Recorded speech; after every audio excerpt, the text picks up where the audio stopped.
Hello dear, I am Drusilla Hokwan sitting in for Albert Foungnatius. These are exciting times as we saw on last week's broadcast with Dr. Know-It-All, during which he accepted calls from the public and which indeed was what generated the huge controversy. Is he married? Was he married? What was the reaction of his wife? And upon investigating, I was made to understand at some point in time Mrs. Know-It-All will be making an appearance. However, on today's program, his focus, I am told by his assistant, Dr. Weatherhouse, is on some very relevant political issues.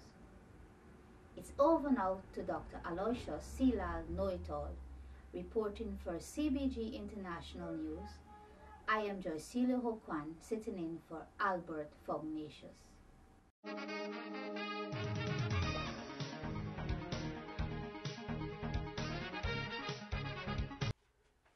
Well, folks, last week's was a rather provocative session. In fact, very provocative session. I must thank those callers. Indeed, very stimulating. Very stimulating, no pun intended. Indeed, our collection totaled some $1.5 million. Yes. US, of course. So the children of the world would have a good Christmas. There was amazing, overwhelming curiosity about my doctrine. And so on this broadcast, we will be taking a close look at the Know-It-All doctrine. Now, for my doctrine. The first rule is this. Every politician who wants to hold public office must declare all of his assets and the assets of their family members and friends. This rule applies to both government and opposition members. If their 5-year-old son owns a mansion in Prattville, that must be declared. If his second wife drives a Mercedes-Benz owned by a coke-dealing cassava vendor, that must be declared also. Politicians, both government and opposition, who live in government houses as guests of the state, must wear state uniforms. Politicians and prisoners both enjoy free housing, and there should be no discrimination. Both are guests of the state, and they are obliged to wear state-approved uniforms. The uniforms of the prisoners would have horizontal stripes. Politicians who are guests of the state must also wear uniform, but with vertical stripes. The second rule is that if any politician accepts a bribe, does anything to enrich a family member or friend, then the state has a right to seize all of their assets and change the stripes of their uniform. The third rule is that if any politician makes a promise and can't keep it, then horizontal stripes for him or her. If you make a promise to rid the country of crime and you can't deliver, then the people have a right to deliver you to the prisoners. Note, at first, we are bound to see an increase in the prison population as more politicians will be changing their places of abode. In Guyana, this would not necessarily be a bad thing, as there would be a demand for cotton for these uniforms, and farmers would be paid high prices for their cotton. We would have to resuscitate the Sonata textile mill, and Guyana may even become the textile capital of the world.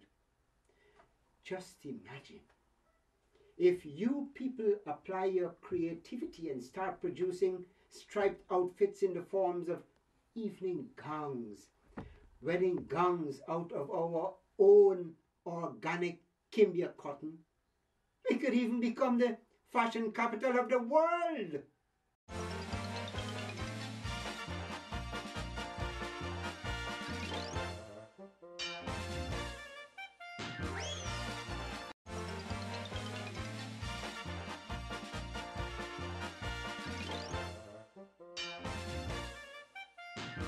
I know we can look forward to glorious times ahead. But first, flash open your wallets as the number flashes on your screen. Yes, yes, yes. Flash them open, ladies and gentlemen.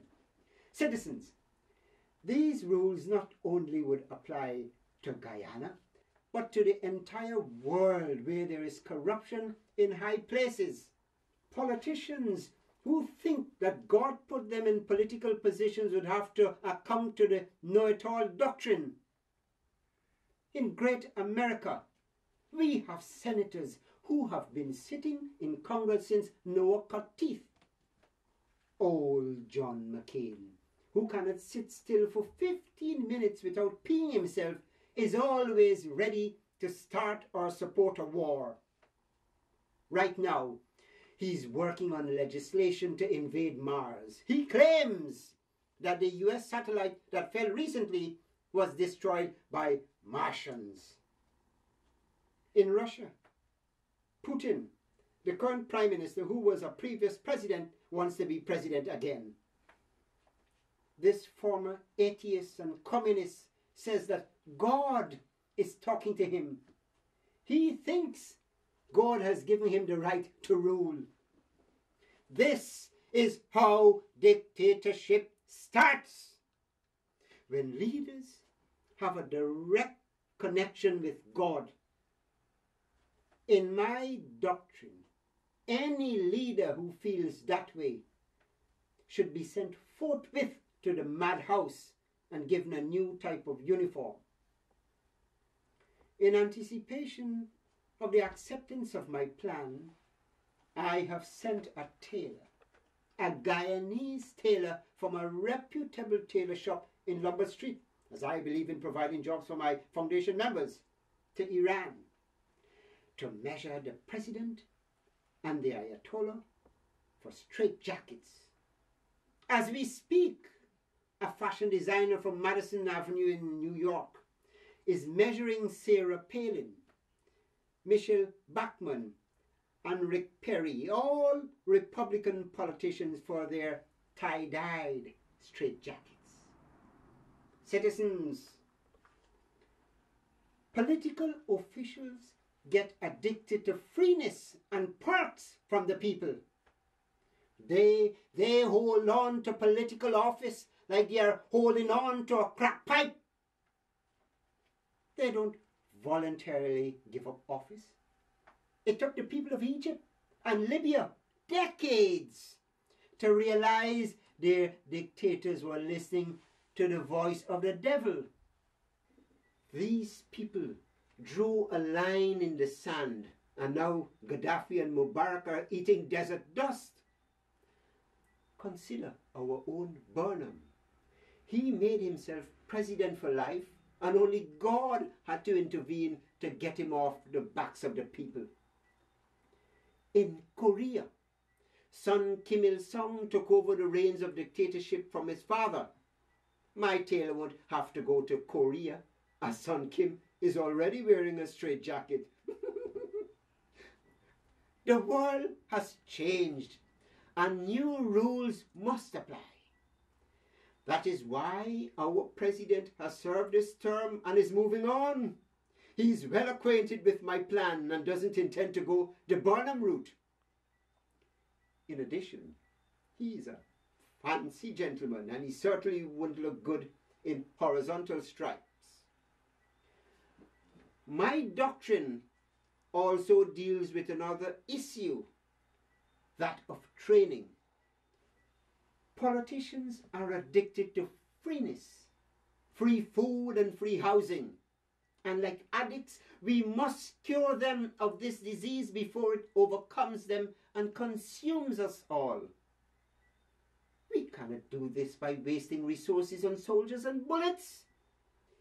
We must retrain the people whose services to the politicians make them become addicts in the first place. We have trained a few workers in a pilot study, and we have seen the rewards of our research. What I am now disclosing are classified information. So top secret and classified that not even WikiLeaks got access. Do you know why that dictator Castro had to give up office? Yes, he was sick in the head, all right, but that wasn't the reason. The real hero in that affair was the cook trained by your own culinary expert. Yes, of course, Dr. Silal Know-It-All.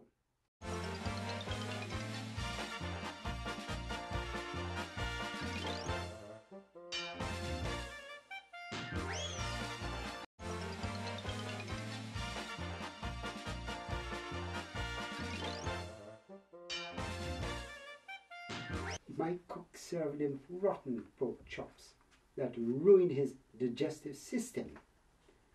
The man couldn't stroll anymore. He had the runnings and had to be constantly running to the bathroom. He got so weak from all that running till he had to give up his office. How could he be an effective dictator when he couldn't even control his own bowels? My secret force used the same method on Gaddafi.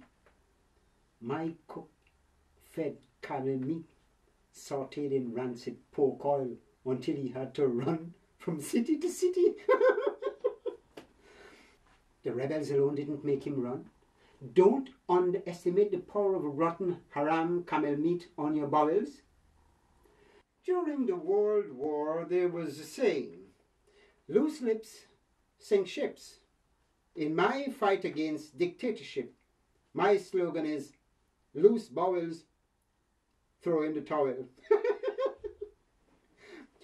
We must retrain cooks. Yes. Gardeners and maids. They are our heroes in our fight. They are the ones who must make government living unbearable for politicians and dictators. Putin in Russia had the best cook in Russia. That is why he wants to be president again. The free food is calling him. But it won't last. His cook has been retrained. Putin in Russia loves spicy cabbage soup. So I have personally taught the cook how to prepare a soup with rotten cabbage and skunk flank. Let me see how long he will last as president. I will be honest with you. Our cooks did not deliver in one specific case. The case of President Bharat. That man is not champion of the earth for nothing. He should be champion of champion curry powder. That man was trained in culinary espionage. From the smell coming from the kitchen at State House, he knew something was very fishy. So he fired my trained cook who was cooking crab in croton oil. That man loves to eat, and he could smell castor oil, senapod and sour dal a mile off. We couldn't fool him at all. Why do you think when this president from Suriname paid him a backtrack visit, he took him to a Chinese restaurant? He didn't want to create an international mess with the Surinamese president emptying his bowels from Georgetown to Crabwood Creek. Hold on. My producer tells me that we have a substantial pledge from an eminent newspaper professor, Fretty. The professor is currently videotaping a fight between politician Ben Sharp and Quampi. Oh, he wants some advice. How political parasitology pertains to a dead donkey lying outside his house. The professor has a right to be concerned about that dead donkey. And he has asked the right person. I am also a legal luminary in urban law and decay. I agree there is evidence of political parasitology in the city of Georgetown. The mayor has been in office since Georgetown was known for its foliage as the Garden City. Today, under his mayorship, it is recognized by its smell as the Garbage City. I have looked carefully at the mayor's bald head, and I cannot discern any mark from the divine. My advice to the professor is to remove the dead donkey and place it outside the mayor's house. If the mayor doesn't bury that donkey personally, then as the United Nations roving ambassador for urban affairs, I can confidently state that he fits the description of a political parasite. If he buries that donkey, then there is hope for him. As an expert in environmental law, I would recommend that all citizens become proactive and deliver their garbage to the mayor. He is personally responsible for garbage collection and disposal. If he can't dispose of the garbage in a timely manner, he knows what to do. His house has enough room. In this way, we can reclaim Georgetown as the Garden City, and only the area around the mayor's palace would be considered the Garbage City or the non-green zone.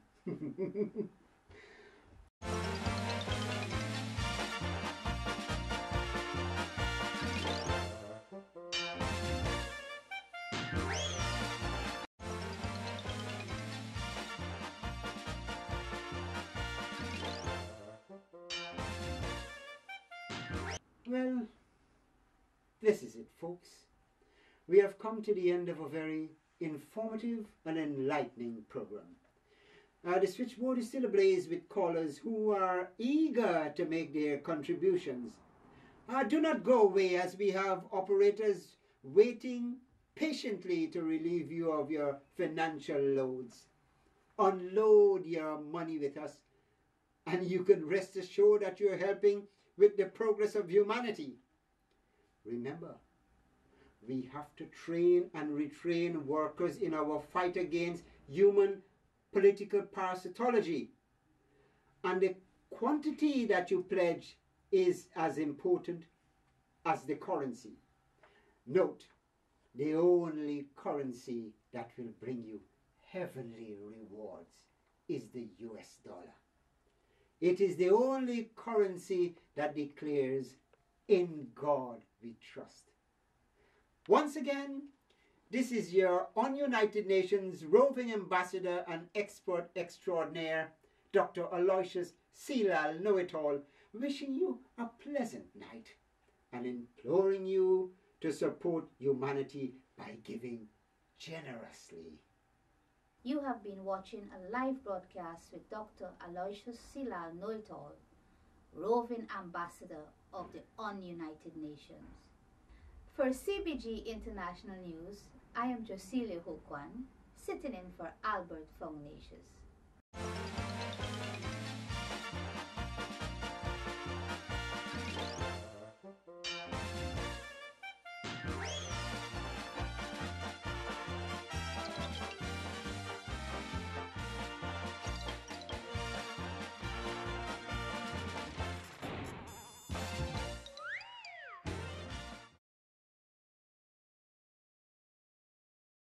Palace de Leon Hotel